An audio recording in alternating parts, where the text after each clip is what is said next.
AWSന്റെ DevOps കോഴ്സിലേക്ക് എല്ലാവർക്കും സ്വാഗതം. അപ്പോൾ നമുക്കിതിൽ ആദ്യം ചെയ്യേണ്ടത് ഒരു AWSൽ ഒരു ഫ്രീ ടയർ അക്കൗണ്ട് ക്രിയേറ്റ് ചെയ്യുക എന്നുള്ളതാണ്. അപ്പോൾ ഒരു അക്കൗണ്ട് അങ്ങനത്തെ ഒരു AWSൽ ഒരു ഫ്രീ ടയർ അക്കൗണ്ട് ക്രിയേറ്റ് ചെയ്താൽ മാത്രമേ നിങ്ങൾക്ക് ഇതിൽ ഉള്ള സർവീസസ് എല്ലാം നമ്മൾ ഓരോ സെഷൻസിൽ പറഞ്ഞു തരുമ്പോൾ അതൊന്ന് ചെയ്ത് നോക്കി സ്വന്തമായിട്ടൊന്ന് ചെയ്ത് നോക്കി മനസ്സിലാക്കാൻ സാധിക്കുകയുള്ളൂ. അപ്പം AWSൽ അങ്ങനെ AWS ഫ്രീ ആയിട്ട് ഒരു 1 ഇയർ ഫ്രീ ആയിട്ട് ഒരു അക്കൗണ്ട് ക്രിയേറ്റ് ചെയ്യാനുള്ള ഒരു മെത്തേഡ് അവരൊരു ഫെസിലിറ്റി കൊടുത്തിട്ടുണ്ട്. അപ്പോൾ അതിനാണ് AWSന്റെ ഫ്രീ ടയർ അക്കൗണ്ട് എന്ന് പറയുന്നത്. അപ്പോൾ ഈ ഫ്രീ ടയർ അക്കൗണ്ടിൽ ഒരുപാട് സർവീസസ് നമുക്ക് പഠിക്കാൻ പറ്റുന്ന ഇപ്പോൾ എക്സാംസ് ഒക്കെ എഴുതുന്നവർക്ക് ചെയ്ത് നോക്കി പഠിച്ചാൽ മാത്രമേ അത് പറ്റുകയുള്ളൂ. അപ്പോൾ അതിന് വേണ്ടിയിട്ടൊക്കെയാണ് ഇങ്ങനെ ഒരു ഫ്രീ ടയർ ഫെസിലിറ്റി ക്രിയേറ്റ് ചെയ്യാനുള്ള ഫെസിലിറ്റി AWS പ്രൊവൈഡ് ചെയ്തിട്ടുള്ളത്. അപ്പോൾ ഇതിന് വേണ്ടിയിട്ട് ഈ പറഞ്ഞ ഇങ്ങനൊരു AWSന്റെ ഫ്രീ ടയർ അക്കൗണ്ട് ക്രിയേറ്റ് ചെയ്യുമ്പോൾ അതിൽ ഒരുപാട് സർവീസസ് 1 ഇയറിലത്തേക്ക് ഫ്രീ ആയിട്ട് അവർ പ്രൊവൈഡ് ചെയ്യുന്നുണ്ട്. 1 ഇയർ ആയിരിക്കും അതിൻ്റെ ലിമിറ്റ്. അപ്പോൾ ആ 1 ഇയർ തന്നെയും പല സർവീസസിൻ്റെയും ഓരോ ലിമിറ്റ്സ് കാണും. ഒരു മാസം എത്ര യൂസ് ചെയ്യാം, അല്ലെങ്കിൽ 1 ഇയറിൽ എത്ര യൂസ് ചെയ്യാം, അങ്ങനെയുള്ള ഓരോ ലിമിറ്റ്സ് കാണും. അപ്പോൾ ഞാൻ ഒരു കാര്യം നിങ്ങൾക്ക് ആദ്യമേ തന്നെ പറയുന്നു, AWSന്റെ ഫ്രീ ടയർ അക്കൗണ്ട് ക്രിയേറ്റ് ചെയ്ത് നമ്മൾ ഓരോ സർവീസസും എടുത്ത് യൂസ് ചെയ്യുമ്പോൾ ഓരോ സർവീസസിലും എത്രയാണ് അവർ ലിമിറ്റ് പറഞ്ഞിരിക്കുന്നത് എന്നുള്ളത് അതിൻ്റെ ഒരു AWSന്റെ ഫ്രീ ടയർ അക്കൗണ്ട് എന്നുള്ളൊരു പേജ് ഉണ്ട്, അവരുടെ ഒരു വെബ് പേജ്, മാനുവൽ പേജ് ഉണ്ട്. അത് ഞാൻ ഇതിൽ ലിങ്ക് പ്രൊവൈഡ് ചെയ്യാം, അല്ലെങ്കിൽ നിങ്ങൾക്ക് ഗൂഗിളിൽ സെർച്ച് ചെയ്ത് കഴിഞ്ഞാൽ കിട്ടും. ഞാൻ നിങ്ങൾക്ക് പറഞ്ഞു തരാം ഇപ്പോൾ സെഷൻ തുടങ്ങുമ്പോൾ. അപ്പോൾ അതിൽ ഓരോ സർവീസസും നിങ്ങൾ ചെയ്യുന്നതിന് മുമ്പായിട്ട് ആ ഒരു ലിമിറ്റ് എത്രയാണ്, മന്ത്ലി ലിമിറ്റ് എത്രയാണ്, അല്ലെങ്കിൽ ഇയർലി എത്ര ഇയർലി 12 മന്ത്സ് ഫ്രീ വരെയുള്ള സർവീസാണോ, അല്ലെങ്കിൽ ചില സർവീസസൊക്കെ ഓൾവേസ് ഫ്രീ ഉണ്ട്, ഈ ഒരു 12 മന്ത്സ് 1 ഇയർ കഴിഞ്ഞാലും ഫ്രീ തന്നെ ആയിരിക്കും. അപ്പോൾ ആ കാര്യങ്ങളൊക്കെ ജസ്റ്റ് ഒന്ന് നോക്കി എത്ര ലിമിറ്റ്സ് എത്രയാണെന്നൊരു ഐഡിയ ആദ്യം നിങ്ങളൊന്ന് നോക്കി മനസ്സിലാക്കിയ ശേഷം ഓരോ കാര്യങ്ങളും ചെയ്യുക, ആ ഒരു സർവീസ് യൂസ് ചെയ്യുക. അപ്പം അങ്ങനെ പറഞ്ഞതിൻ്റെ റീസൺ ആ ഒരു പ്രൊവൈഡ് ചെയ്തിരിക്കുന്ന ഫ്രീ ടയർ ലിമിറ്റിൽ നിന്ന് എക്സീഡ് ആയി കഴിഞ്ഞാൽ നിങ്ങൾക്ക് എക്സസ് ചാർജ് വരുന്നതായിരിക്കും. പക്ഷേ അത് നിങ്ങൾക്ക് ബോദർ ചെയ്യേണ്ട, കാരണം നിങ്ങൾക്ക് പഠിക്കുമ്പോൾ കുറച്ചൊക്കെ നമ്മളിപ്പം ഒരു ഇൻസ്റ്റിറ്റ്യൂട്ടിൽ പോയി പഠിക്കുന്നെങ്കിൽ എത്രയായിരുന്നാലും ഇതിന് ഒരു 5 ടൈംസ് അല്ലെങ്കിൽ 10 ടൈംസോളം എക്സ്ട്രാ ഫീസ് കൊടുക്കേണ്ടിയൊക്കെ വരുന്നത്. അപ്പോൾ അതുമായിട്ട് നിങ്ങൾ കമ്പയർ ചെയ്യുമ്പോൾ എപ്പോഴും നിങ്ങൾക്ക് സ്വന്തമായിട്ട് ഇങ്ങനൊരു ഫെസിലിറ്റി ചെയ്ത് നോക്കി പഠിക്കാൻ പറ്റുമ്പോൾ അതിൽ നിന്നും നിങ്ങളൊന്ന് ജസ്റ്റ് ഒന്ന് ആ ഫ്രീ ടയർ ലിമിറ്റ് അറിഞ്ഞ് നിങ്ങൾ പഠിക്കുകയാണെങ്കിൽ അതിൽ നിന്നൊക്കെ ഒരുപാട് കുറച്ച് മാത്രമേ നിങ്ങൾക്ക് ചാർജ് വരികയുള്ളൂ, എന്തെങ്കിലും എക്സ്ട്രാ വന്നാൽ തന്നെയും.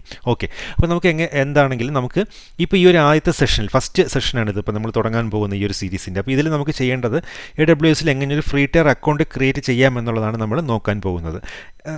നമ്മുടെ തന്നെ AWSന്റെ ഫണ്ടമെൻ്റൽസ് കോഴ്സ് മുമ്പ് കണ്ടിട്ടുള്ളവർക്ക് അതിൽ ഞാൻ വളരെ ഡീറ്റെയിൽ ആയിട്ട് പറഞ്ഞിട്ടുണ്ട് എങ്ങനെയാണ് ഫ്രീ ടയർ അക്കൗണ്ട് ക്രിയേറ്റ് ചെയ്യുന്നത് എന്നെല്ലാം. ഇപ്പോൾ ഞാൻ ഒന്നുകൂടെ ഈ ഒരു സീരീസിന് വേണ്ടിയിട്ട് ഒന്നുകൂടെ ഞാനത് റിപ്പീറ്റ് ചെയ്യുകയാണ്. അപ്പം നമുക്ക് എങ്ങനെയാണ് ഫ്രീ ടയർ അക്കൗണ്ട് ക്രിയേറ്റ് ചെയ്യുക എന്നുള്ള സ്റ്റെപ്സിലേക്ക് കടക്കാം. നിങ്ങൾക്ക് ഇതിന് ആദ്യം വേണ്ടത് ഒരു മെയിൽ ഐ ഡി നിങ്ങൾക്ക് ഉണ്ടായിരിക്കണം, പിന്നെ ഒരു മൊബൈൽ നമ്പർ, ഒരു ആക്റ്റീവായിട്ടുള്ളൊരു മൊബൈൽ നമ്പർ ഉണ്ടായിരിക്കണം. അപ്പോൾ ഒരു മെയിൽ ഐ ഡി നിങ്ങൾക്കൊന്ന് ലോഗിൻ ചെയ്തിട്ട് കഴിഞ്ഞാൽ അക്കൗണ്ട് ക്രിയേറ്റ് ചെയ്ത് കഴിയുമ്പോൾ അതിൽ മെയിൽ വരുമ്പോൾ നിങ്ങൾക്ക് അറിയാൻ സാധിക്കും. ഓക്കെ, ഇപ്പോൾ ഞാൻ ഇതിന് വേണ്ടി ഉപയോഗിക്കുന്ന ഒരു മെയിൽ ഐ ഡിയാണ് DevOpsCourse@Trivandrum.com എന്ന് പറഞ്ഞ് നമ്മുടെ സ്വന്തം ഡൊമൈനിലുള്ള ഒരു മെയിൽ ഐ ഡിയാണ് ഞാൻ യൂസ് ചെയ്യുന്നത്. നിങ്ങൾക്ക് ജിമെയിലോ യാഹൂലോ അങ്ങനെ ഏതെങ്കിലും ആണ് മെയിൽ ഐ ഡി ഉള്ളെങ്കിൽ അത് തന്നെ നിങ്ങൾക്ക് യൂസ് ചെയ്യാം. ഒരു മൊബൈൽ നമ്പറും അതിന് വേണ്ടിയിട്ട് ആക്റ്റീവായിട്ടുള്ളതും നിങ്ങൾക്ക് ആവശ്യമായിട്ട് വരും. അപ്പോൾ നമുക്ക് ആദ്യം ചെയ്യേണ്ടത്, നിങ്ങൾക്ക് ജസ്റ്റ് ഒന്ന് ഗൂഗിൾ എടുത്തിട്ട് എളുപ്പത്തിന് വേണ്ടി ഗൂഗിളിൽ സെർച്ച് ചെയ്തെടുക്കുന്നത് എങ്ങനെയാണെന്ന് പറഞ്ഞുതരാം.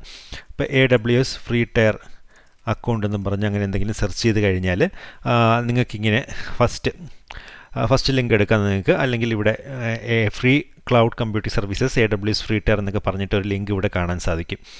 അപ്പോൾ ആ ലിങ്ക് നിങ്ങൾക്ക് ക്ലിക്ക് ചെയ്താൽ മതി. അതിൽ ഇവിടെ AWS ഫ്രീ ടയർ എന്നും പറഞ്ഞിട്ട് അതിൻ്റെ ഒരു പേജ് നിങ്ങൾക്ക് കാണാൻ സാധിക്കും. അപ്പോൾ ഇതിലാണ് ഫുൾ സെറ്റ് ഓഫ് സർവീസസും ഈ ഫ്രീ ടയർ അക്കൗണ്ടിൽ എന്തൊക്കെയാണ് ഫ്രീ ആയിട്ടുള്ളതും എത്രത്തോളം ഫ്രീ ആയിട്ടുണ്ട് എന്നുള്ള കാര്യങ്ങളെല്ലാം വളരെ ഡീറ്റെയിൽ ആയിട്ട് കാറ്റഗറീസ് ആയിട്ട് തിരിച്ച് അവർ പറഞ്ഞിട്ടുണ്ട്. അപ്പോൾ ഇതിൽ ഫ്രീ ട്രയൽസ് ഉണ്ട്, 12 മന്ത്സ് ഫ്രീ ആയിട്ടുള്ള സർവീസസ് ഉണ്ട്, ഓൾവേസ് ഫ്രീ ആയിട്ടുള്ള സർവീസസ് ഉണ്ട്. ഇപ്പോൾ ഫോർ എക്സാമ്പിൾ നിങ്ങൾ താഴോട്ട് വന്നിട്ട് ഇവിടെ ഫിൽറ്റേഴ്സ് കൊടുത്തിട്ടുണ്ട്, പലതരത്തിലുള്ള ഫിൽറ്റേഴ്സ്. നമുക്ക് AWSന് ഒരു ഐഡിയയും ഇല്ലാത്തവർക്ക് ആണെങ്കിൽ പറയുകയാണ്, അതായത് AWSൽ പല ടൈപ്പ് ഓഫ് സർവീസസ് ഉണ്ട്. സ്റ്റോറേജ് സർവീസസ് ഉണ്ട്, കമ്പ്യൂട്ട് സർവീസസ് ഉണ്ട്, ഡേറ്റാബേസസ് ഉണ്ട്. അങ്ങനെ പല ടൈപ്സ് ഓഫ് സർവീസസ് പല കാറ്റഗറീസ് ആയിട്ടാണ് ഇവർ ക്ലാസിഫൈ ചെയ്തിരിക്കുന്നത്. അപ്പം ഓരോന്നിനും ഈ ഫ്രീ ടയർ ലിമിറ്റ് പലതാണ്. അപ്പോൾ അത് നമുക്ക് പ്രത്യേകമായിട്ട് നോക്കണം. ഇപ്പോൾ ഓൾവേസ് ഫ്രീ എടുത്തു കഴിഞ്ഞാൽ കണ്ടില്ലേ, ഈ കാണിച്ചിരിക്കുന്ന ലിസ്റ്റിരിക്കുന്ന എല്ലാം എപ്പോഴും ഫ്രീ ആയിട്ടുള്ള സർവീസസ് തന്നെയാണ്. അപ്പോൾ അതിൻ്റെ എത്രത്തോളം ഫ്രീ ആണെന്നൊക്കെയുള്ള കാര്യങ്ങൾ ഇവിടെ ഓരോന്നും നിങ്ങൾ എടുത്തു കഴിഞ്ഞാൽ ഇവിടെ പറഞ്ഞിട്ടുണ്ട്. ലിങ്കാണിത്, അത് ക്ലിക്ക് ചെയ്താൽ ഞാൻ സർവീസസിൻ്റെ കൂടുതൽ ഡീറ്റെയിൽസ് ആയിട്ടുള്ള അതിൻ്റെ പേജിൽ പോകും. ഓക്കെ, അതല്ല ഇനി 12 മന്ത്സ് മാത്രം ഫ്രീ ആയിട്ടുള്ള സർവീസസ് എടുത്തു കഴിഞ്ഞാൽ ഇവിടെ കണ്ടില്ലേ, ആമസോണിൻ്റെ EC2 എന്ന് പറഞ്ഞാൽ എൻ്റെ കമ്പ്യൂട്ടിംഗ് സർവീസാണ്. അപ്പോൾ EC2 സർവീസ് ഫ്രീ പ്രൊവൈഡ് ചെയ്യുന്ന ലിമിറ്റ് എന്ന് പറഞ്ഞു കഴിഞ്ഞാൽ 750 പെർ മന്ത് ആണ്. അപ്പോൾ ഒരു മാസം 750 EC2 സർവീസ് ഫ്രീ ആയിട്ട് കിട്ടുന്നത്. അത് ലിനക്സോ ലിനക്സിൻ്റെ T2 മൈക്രോ അല്ലെങ്കിൽ ചില റീജിയൻസിൽ T3 മൈക്രോ എന്ന് പറഞ്ഞ് വരുന്നുണ്ട്.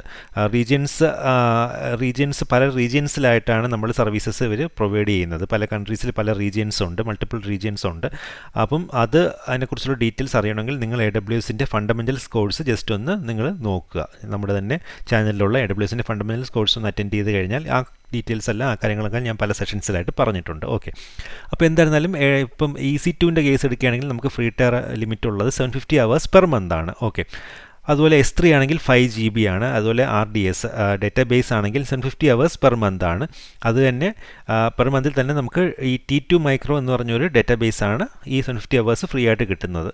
അപ്പോൾ അങ്ങനെയാണ് ഇതിൽ നമുക്ക് ഏതൊരു സർവീസസ് എടുക്കുന്നതിന് മുമ്പും അതിൻ്റെ ലിമിറ്റ് നമുക്ക് ഇവിടെ നോക്കിക്കഴിഞ്ഞാൽ ഒരു പേജിൽ തന്നെ നോക്കിക്കഴിഞ്ഞാൽ നമുക്ക് അറിയാൻ പറ്റും. ഇപ്പോൾ ഇതിൽ ഫസ്റ്റ് സെർച്ച് ചെയ്തിട്ടില്ലാത്ത ഒരു ലിമിറ്റ് ആണെങ്കിൽ, ഏതെങ്കിലും സർവീസ് ആണെങ്കിൽ ഇവിടെ സെർച്ച് ചെയ്ത് നോക്കി നമുക്ക് എടുക്കാം. നമുക്ക് ഏതെങ്കിലും ഒരു സർവീസ് ഇനി ആ ഒരു സെഷൻ വരുമ്പോൾ നമുക്ക് ഞാനത് കുറച്ചുകൂടെ ഒന്ന് ക്ലാരിറ്റിയിൽ നിങ്ങൾക്ക് പറഞ്ഞ് മനസ്സിലാക്കി തരാം. ഓക്കെ, അപ്പോൾ എന്തായിരുന്നാലും ഈ ഒരു പേജ് എടുക്കുക, എന്നിട്ട് ക്രിയേറ്റ് എ ഫ്രീ അക്കൗണ്ട് എന്ന് പറഞ്ഞ് ഈ ഒരു ബട്ടൺ ഉണ്ട്, ഇവിടെ ക്ലിക്ക് ചെയ്യുക.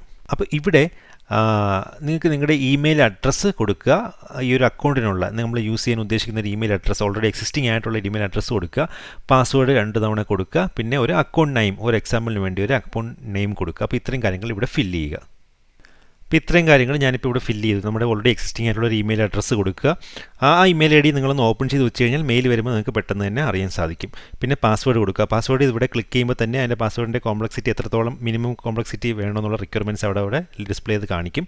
2 പ്രാവശ്യം അത് കൊടുക്കുക കൺഫേം ചെയ്യുന്നതിന് വേണ്ടിയിട്ട്. പിന്നെ ഒരു ഇഷ്ടമുള്ളൊരു പേര് കൊടുക്കുക, AWSൻ്റെ ഒരു അക്കൗണ്ട് നെയിം കൊടുക്കുക. നമ്മളിപ്പോൾ DevOps കോഴ്സ് എന്ന് പറഞ്ഞാണ് കൊടുത്തത്. ഇനി കണ്ടിന്യൂ ടു നെക്സ്റ്റ് സ്റ്റെപ്പ്, ഈ ഒരു ബട്ടൺ ക്ലിക്ക് ചെയ്യുക. ഇനി ഒരു ക്യാപ്ച വെരിഫിക്കേഷൻ ഇവിടെ കാണിക്കും. ആ ഒരു ക്യാപ്ച ഇവിടെ കാണിക്കുന്ന ഇമേജിലുള്ള ആ ഒരു ലെറ്റേഴ്സും നമ്പേഴ്സും അതുപോലെ തന്നെ ഇവിടെ അടിച്ച് ടൈപ്പ് ചെയ്ത് കൊടുക്കുക. വീണ്ടും കണ്ടിന്യൂ കൊടുക്കുക. അടുത്ത ചോദിക്കുന്നത് നിങ്ങൾക്ക് ബിസിനസ് ആണോ പേഴ്സണൽ പർപ്പസിനാണോ എന്ന് ചോദിക്കുക. അപ്പോൾ നിങ്ങൾക്ക് പേഴ്സണൽ തന്നെ സെലക്ട് ചെയ്താൽ മതി.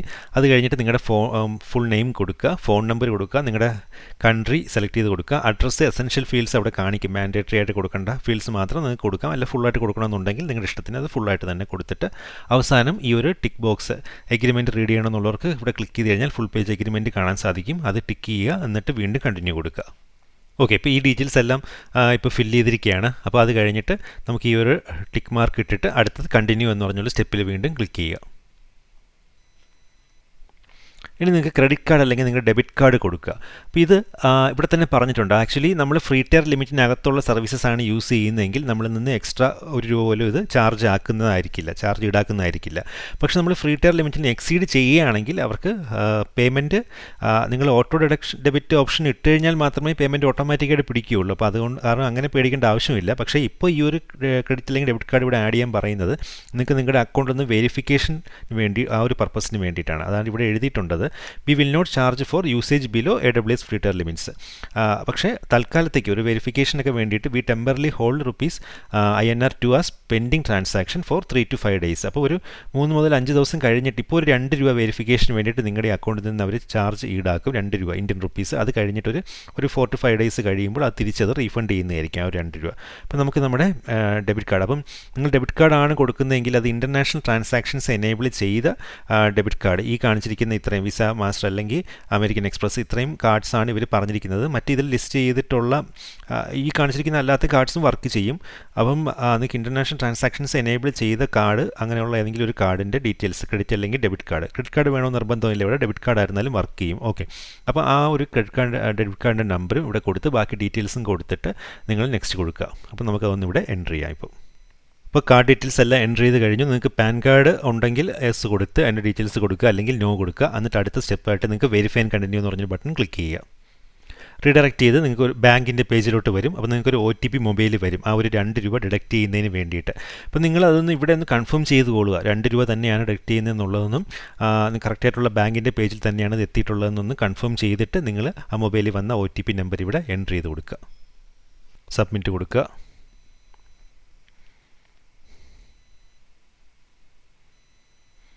അത് കഴിഞ്ഞ് നിങ്ങൾക്ക് കിട്ടുന്ന ഇങ്ങനെ ഒരു പേജിലോട്ടായിരിക്കും നിങ്ങൾ വരുന്നത്, കൺഫേം യുവർ ഐഡൻറ്റിറ്റി എന്നും പറഞ്ഞിട്ട്.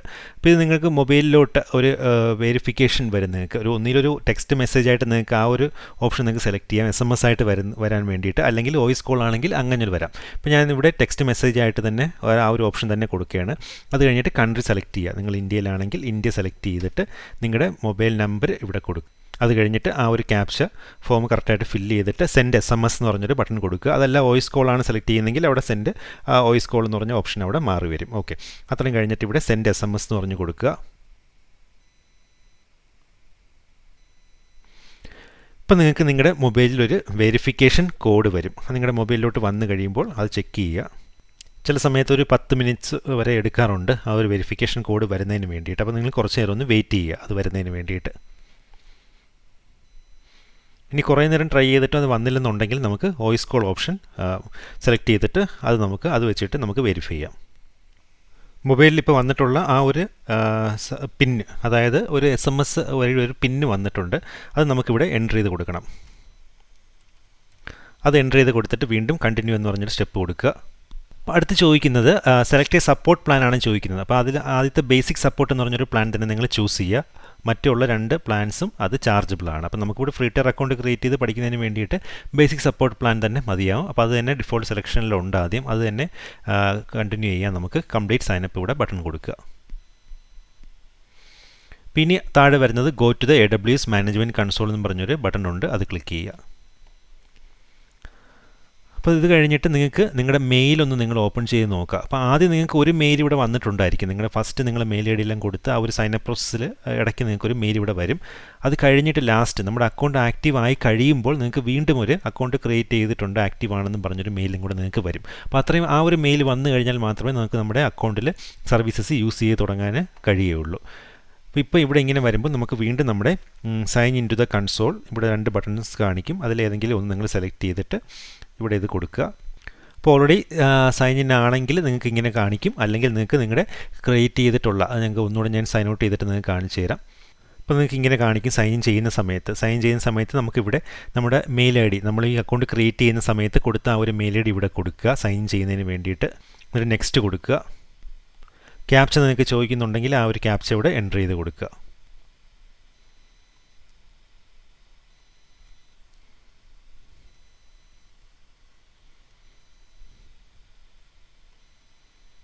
എന്നിട്ട് നമ്മുടെ അക്കൗണ്ട് ക്രിയേറ്റ് ചെയ്യുന്ന സമയത്ത് നമ്മൾ കൊടുത്ത ഒരു പാസ്വേഡ് ഇവിടെ കൊടുക്കുക. എന്നിട്ട് സൈൻ ഇൻ എന്ന് പറഞ്ഞ ബട്ടൺ ക്ലിക്ക് ചെയ്യുക. അപ്പോൾ നമ്മുടെ അക്കൗണ്ടിലോട്ട് നമ്മളിപ്പം ലോഗിൻ ചെയ്തിരിക്കുകയാണ്. അപ്പോൾ ഈ കാണുന്നതാണ് AWSൻ്റെ മാനേജ്മെൻറ്റ് കൺസോൾ എന്ന് പറയുന്നത്. അപ്പോൾ ഇവിടെയാണ് മോസ്റ്റ് ഇമ്പോർട്ടൻ്റ് ആയിട്ടുള്ള കുറച്ച് സർവീസസ്, റീസെൻ്റ്ലി വിസിറ്റഡ് സർവീസസ് എന്ന് പറഞ്ഞ് ഇവിടെ ഇങ്ങനെ കാണിക്കും. പിന്നെ ഓൾ സർവീസസിൽ നിങ്ങൾക്ക് ഇതിനകത്തുള്ള ഫുൾ സെറ്റ് ഓഫ് സർവീസസ് പല ഡിഫറെൻറ്റ് കാറ്റഗറീസിലായിട്ട് ഇങ്ങനെ കാറ്റഗറൈസ് ചെയ്ത് നിങ്ങൾക്ക് കാണാൻ സാധിക്കും. അപ്പോൾ നമുക്കിവിടെ മെയിനായിട്ട് വേണ്ടത് നമുക്ക് EC2 നമുക്ക് നോക്കേണ്ടി വരും. പിന്നെ അതുപോലെ സ്റ്റോറേജ് ഉണ്ട്, പിന്നെ അതുപോലെ ഡേറ്റാബേസ് വരും നമുക്ക്, പിന്നെ BPC ഉണ്ട്. പിന്നെ ഡെവലപ്പർ ടൂൾസിനകത്താണ് നമുക്ക് മെയിനായിട്ട് ഈ ഡെവോപ്സ് കോഡ്സ് റിലേറ്റ് ചെയ്തിട്ടുള്ള കാര്യങ്ങളൊക്കെ വരുന്നത്. കോഡ് കമ്മിറ്റ് അതൊക്കെയാണ് നമ്മൾ നെക്സ്റ്റ് പഠിക്കാൻ പോകുന്നത്. കോഡ് കമ്മിറ്റ് ഉണ്ട്, കോഡ് ബിൽഡ് ഉണ്ട്, കോഡ് ഡിപ്ലോയ് ഉണ്ട്. അപ്പോൾ ഇങ്ങനത്തെ കാര്യങ്ങളൊക്കെ ഇവിടെ വരും. അപ്പോൾ ഇങ്ങനെയാണ് AWSൽ ഒരു അക്കൗണ്ട് ക്രിയേറ്റ് ആയി വരുന്നത്. അപ്പോൾ നമുക്ക് നമ്മുടെ ഒരു മെയിൽ നമുക്ക് കുറച്ച് കഴിഞ്ഞ് വരും അക്കൗണ്ട് ആക്റ്റീവ് ആണ് എന്നുള്ളത് പറഞ്ഞിട്ട്. ഓക്കെ, അപ്പോൾ നമുക്ക് നമ്മുടെ EC2 ലിങ്ക് ഒന്ന് ക്ലിക്ക് ചെയ്ത് നോക്കാം. EC2 ലിങ്ക് ഒന്ന് ഇങ്ങനെ ക്ലിക്ക് ചെയ്ത് കഴിഞ്ഞാൽ ഇങ്ങനെ ഒരു മെസ്സേജ് നിങ്ങൾക്ക് വരും. അത് ചില സമയത്ത് 24 അവേഴ്സ് വരെ ഫുള്ളി ആക്ടിവേറ്റ് ആവാൻ എടുക്കുമെന്നാണ് ഇത് പറയുന്നത്. അപ്പോൾ കുറച്ച് സമയം ഒന്ന് വെയിറ്റ് ചെയ്ത് കഴിഞ്ഞാൽ ഞാൻ മുമ്പ് പറഞ്ഞതുപോലെ നിങ്ങൾക്ക് നിങ്ങളുടെ മെയിലിൽ ഒരു മെയിൽ ഇൻബോക്സിൽ ഒരു മെയിൽ വരും അക്കൗണ്ട് ആക്റ്റീവ് ആണെന്ന് പറഞ്ഞിട്ട്. അപ്പോൾ അങ്ങനെ വന്നു കഴിഞ്ഞാൽ മാത്രമേ നമുക്ക് അക്കൗണ്ട് ഫുള്ളി ആക്റ്റീവായിട്ട് ഈ സർവീസസ് എല്ലാം യൂസ് ചെയ്യാൻ സാധിക്കുകയുള്ളൂ. അപ്പോൾ നമുക്ക് കുറച്ച് നേരം ഒന്ന് വെയിറ്റ് ചെയ്യാം ഒരു മെയിൽ വരുന്നതിന് വേണ്ടിയിട്ട്. എന്നിട്ട് ഞാൻ അതും കൂടെ കാണിച്ചിട്ട് നമുക്ക് ഈ ഒരു സെഷൻ നമുക്ക് കൺക്ലൂഡ് ചെയ്യാം. കുറച്ച് സമയം നമുക്കൊന്ന് വെയിറ്റ് ചെയ്തിട്ട് നമുക്ക് നോക്കാം. ഇപ്പോൾ നമ്മുടെ ആ മെയിൽ ഐ ഡിയിൽ ഒരു പുതിയൊരു മെയിലും കൂടെ വന്നിട്ടുണ്ട്. സബ്ജക്റ്റ് ഇങ്ങനെയാണ്, your AWS account is ready, get started now എന്ന് പറഞ്ഞിട്ട്. അപ്പോൾ ആ ഒരു മെയിൽ വന്നു കഴിഞ്ഞാൽ അതിനർത്ഥം നമ്മുടെ അക്കൗണ്ട് ആക്റ്റീവ് ആണ് എന്നുള്ളതാണ്. അപ്പോൾ നമുക്ക് വീണ്ടും നമ്മുടെ AWS മാനേജ്മെൻറ്റ് കൺസോളിലോട്ട് പോകാം. ആ പേജ് ഒന്നുകൂടെ ഒന്ന് റിഫ്രഷ് ചെയ്ത് നോക്കാം. നമുക്ക് റിഫ്രഷ് ചെയ്ത് കഴിഞ്ഞാൽ വരില്ല. അപ്പോൾ നമുക്ക് കംപ്ലീറ്റ് ഒരു AWS രജിസ്ട്രേഷൻ എന്ന് പറഞ്ഞൊരു ലിങ്ക് ഇവിടെ ഉണ്ട്, അതൊന്ന് ക്ലിക്ക് ചെയ്താൽ മതി. അല്ലെങ്കിൽ നിങ്ങൾക്ക് ഒന്നുകൂടെ ഒന്ന് സൈൻ ഔട്ട് ചെയ്തിട്ട് സൈൻ ഇൻ ചെയ്താലും മതി. അപ്പോൾ ഇത് ആ ലിങ്ക് ക്ലിക്ക് ചെയ്യുകയാണെങ്കിൽ വീണ്ടും go to the AWS management console എന്നുള്ള ബട്ടൺ ആ ഒരു പേജിൽ തന്നെ വരും. അവിടെ നമുക്ക് ഒന്നുകൂടെ ഒന്ന് ക്ലിക്ക് ചെയ്യാം. എന്നിട്ട് sign in to the console കൊടുക്കാം ഒന്നുകൂടെ. അപ്പോൾ ഓൾറെഡി നമ്മൾ ലോഗിൻ ആയിരുന്നുകൊണ്ടാണ്. അപ്പോൾ നമുക്ക് ഇനി വീണ്ടും നമുക്ക് ഈ ഒരു EC2 എന്ന് പറഞ്ഞൊരു ലിങ്കിലൊന്ന് ക്ലിക്ക് ചെയ്ത് നോക്കാം. കണ്ടില്ലേ, ഇപ്പം നമ്മുടെ അക്കൗണ്ട് ആക്റ്റീവാണ്. അതുകൊണ്ടാണ് ആ ഒരു EC2ൻ്റെ ഡാഷ്ബോർഡിലോട്ട് നമുക്കിപ്പോൾ ഇവിടെ കിട്ടിയത്. അല്ലെങ്കിൽ വീണ്ടും നമ്മുടെ അക്കൗണ്ട് രജിസ്ട്രേഷൻ പെൻഡിങ് ആണെന്ന് പറഞ്ഞ് കാണിക്കുമായിരുന്നു മുമ്പ് കാണിച്ചതുപോലെ. അപ്പോൾ ഇത്രയും ആയിക്കഴിഞ്ഞാൽ അതിനർത്ഥം നമ്മുടെ അക്കൗണ്ട് ആക്റ്റീവാണ്. നമ്മളിപ്പോൾ ഒരു AWSൽ ഒരു ഫ്രീ ടയർ അക്കൗണ്ട് ക്രിയേറ്റ് ചെയ്ത് കഴിഞ്ഞു. അപ്പോൾ നമുക്ക് ഇനി ഈ ഒരു AWSൻ്റെ ഫ്രീ ടയർ അക്കൗണ്ട് ക്രിയേറ്റ് ചെയ്ത് ഈ ഒരു അക്കൗണ്ട് ഉപയോഗിച്ചിട്ടാണ് നമ്മളിനി ഈ കോഴ്സിൽ ഫുള്ള് നമ്മൾ ബാക്കി സർവീസസ് എല്ലാം എടുത്ത് നോക്കി ഓരോന്നായിട്ട് ചെയ്ത് നോക്കി പഠിക്കാൻ പോകുന്നത്. ഇപ്പോൾ ഇവിടെ നമ്മൾ ബൈ ഡിഫോൾട്ട് ഇപ്പോൾ റീജിയൻ ഒഹിയോ എന്ന് പറഞ്ഞ് തന്നെ കിടക്കുകയാണ്. നമുക്കത് തന്നെ മതിയാവും നമ്മുടെ എക്സാമ്പിൾസ് ചെയ്യുന്നതിന് വേണ്ടിയിട്ട്. അതുപോലെ നമ്മൾ ക്രിയേറ്റ് ചെയ്ത സമയത്ത് അക്കൗണ്ടിനൊരു പേര് കൊടുത്തതാണ് ഇവിടെ കാണിക്കുന്നത്. DevOps കോഴ്സ് എന്ന് പറഞ്ഞൊരു പേരാണ് ഇവിടെ കാണിക്കുന്നത്. ഇതിൽ മറ്റൊരു കാര്യം കൂടെ നിങ്ങൾക്ക് ആദ്യം തന്നെ ഞാൻ പറഞ്ഞുതരാം. അതും കൂടെ ഒന്ന് എനേബിൾ ചെയ്ത് വെച്ച് കഴിഞ്ഞാൽ നിങ്ങൾക്ക് എക്സ്ട്രാ ബില്ലിങ്ങോ കാര്യങ്ങളോ അതുപോലെ നമ്മുടെ ഈ ഫ്രീ ടയർ അക്കൗണ്ട് ലിമിറ്റിൽ നിന്ന് എക്സീഡ് ആവാറായെങ്കിലൊക്കെ നിങ്ങൾക്കൊരു മെയിൽ അവിടെ നിങ്ങളുടെ മെയിൽ ഐ ഡിയിലോട്ട് കിട്ടും. അപ്പോൾ അതിന് ചെയ്യേണ്ടത് നമ്മുടെ ഈ ഒരു പേര് കാണിക്കുന്ന ഇവിടെ വലതുവശത്ത് മുകളിൽ അവിടെ ഒരു ആരോ ഉണ്ട്, അത് ക്ലിക്ക് ചെയ്യുക. അവിടെ നിങ്ങളുടെ ബില്ലിംഗ് ഡാഷ്ബോർഡ് എന്ന് പറഞ്ഞൊരു സംഭവമുണ്ട്. ആ ഒരു ബില്ലിംഗ് ഡാഷ്ബോർഡ് എടുക്കുക. ഇപ്പോൾ നിങ്ങൾക്ക് പ്രത്യേകിച്ച് ചാർജൊന്നും ആയിട്ടില്ല. അപ്പോൾ അതുകൊണ്ടാണ് ഇവിടെ 00 എന്ന് കാണിക്കുന്നത്. നിങ്ങൾക്ക് എന്തെങ്കിലുമൊക്കെ ഒരു മന്ത്ലി ബിൽസ് എക്സ്ട്രാ ഈ ഫ്രീ ടയർ അക്കൗണ്ടിൽ നിന്ന് കഴിഞ്ഞ് വരികയാണെങ്കിൽ ഇവിടെ കാണിക്കുന്നത് നിങ്ങൾക്ക് എടുത്ത് നോക്കിക്കഴിഞ്ഞാൽ. അപ്പോൾ ഇവിടെ നിങ്ങൾക്ക് ലെഫ്റ്റ് സൈഡിൽ ബില്ലിംഗ് പ്രിഫറൻസസ് എന്ന് പറഞ്ഞൊരു ഓപ്ഷനുണ്ട്, അതെടുക്കുക. അപ്പോൾ ഇവിടെ receive free tyre usage alerts എന്ന് പറഞ്ഞൊരു ഓപ്ഷനുണ്ട്. അപ്പോൾ അതിവിടെ ക്ലിക്ക് ചെയ്യുക. അത് ക്ലിക്ക് ചെയ്തിട്ട് നമ്മുടെ ഒരു മെയിൽ ഐ ഡി ഇവിടെ കൊടുക്കുക. നമുക്ക് എപ്പോഴും നമുക്ക് ഒരു മെയിൽ കിട്ടുമ്പോൾ നമുക്ക് ശ്രദ്ധിക്കപ്പെടുന്ന ഒരു മെയിൽ ഐ ഡി കൊടുക്കുക. അപ്പോൾ ആ ഒരു മെയിൽ ഐ ഡി കൊടുത്തു കഴിഞ്ഞാൽ നമ്മൾ ഫ്രീ ടയർ അക്കൗണ്ട് കഴിയാറായി അങ്ങനെ അപ്രോച്ചായി വരുമ്പോഴത്തേക്കും നിങ്ങൾക്ക് ആ ഒരു മെയിൽ എത്ര ലിമിറ്റ് ആയിട്ടുണ്ട്, എക്സീഡ് ആവാറായെന്നും പറഞ്ഞ് അലർട്ട് നിങ്ങൾക്ക് വരും. അപ്പോൾ നിങ്ങൾക്ക് എക്സീഡായി പോകാതെ നിങ്ങൾക്ക് നിങ്ങളുടെ യൂസേജ് ലിമിറ്റ് ചെയ്യാൻ സാധിക്കും. അതുപോലെ നിങ്ങൾക്ക് PDF-ലും കൂടെ ബില്ല് വരണമെന്നുണ്ടെങ്കിൽ ഈ ഒരു ടിക്ക് ബോക്സും കൂടെ കൊടുക്കുക. അപ്പോൾ ഇത്രയും കൊടുത്തു കഴിഞ്ഞിട്ട് നിങ്ങളുടെ സേവ് പ്രിഫറൻസസ് കൊടുക്കുക. അതുപോലെ വേറൊരു കാര്യം നിങ്ങൾക്ക് ചെയ്യേണ്ടത്, നമുക്കിവിടെ തന്നെ നമ്മുടെ അക്കൗണ്ടിൽ മുകളിൽ എടുത്തിട്ട് നമ്മളിവിടെ അക്കൗണ്ട് എന്ന് പറഞ്ഞൊരു ഓപ്ഷൻ ഇവിടെ ഉണ്ട്, അത് ക്ലിക്ക് ചെയ്യുക.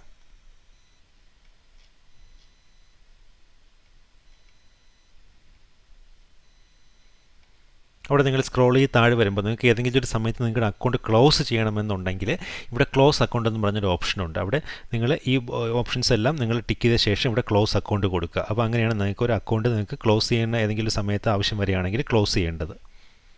അപ്പോൾ ഇത്രയും കാര്യങ്ങളാണ് മെയിനായിട്ട് ആദ്യം നിങ്ങളൊന്ന് അറിഞ്ഞിരിക്കേണ്ടത്. അതായത് ഒരു ഫ്രീ ടയർ അക്കൗണ്ട് നമ്മളിപ്പോൾ ക്രിയേറ്റ് ചെയ്ത് കഴിഞ്ഞു. അത് കഴിഞ്ഞിട്ട് നമ്മൾ ബില്ലിംഗ് പ്രിഫറൻസസിൽ പോയിട്ട് നമ്മൾ ആ ഒരു ഫ്രീ ടയർ അക്കൗണ്ടിൽ നിന്ന് എക്സീഡ് ഏതെങ്കിലും യൂസേജ് ചെയ്യുകയാണെങ്കിൽ നമുക്ക് അലർട്ട് വരാനായിട്ടൊരു മെയിൽ ഐ ഡി കൊടുത്ത് നമ്മൾ സെറ്റ് ചെയ്തു. അപ്പോൾ ഇത്രയും കാര്യങ്ങൾ കഴിഞ്ഞ് കഴിഞ്ഞാൽ നമുക്ക് ഇനി നമ്മുടെ നെക്സ്റ്റ് സെഷൻ മുതൽ ഓരോ സർവീസസ് ആയിട്ട് എങ്ങനെ യൂസ് ചെയ്ത് തുടങ്ങുമെന്നുള്ള കാര്യങ്ങൾ നോക്കി പഠിച്ചു തുടങ്ങാം.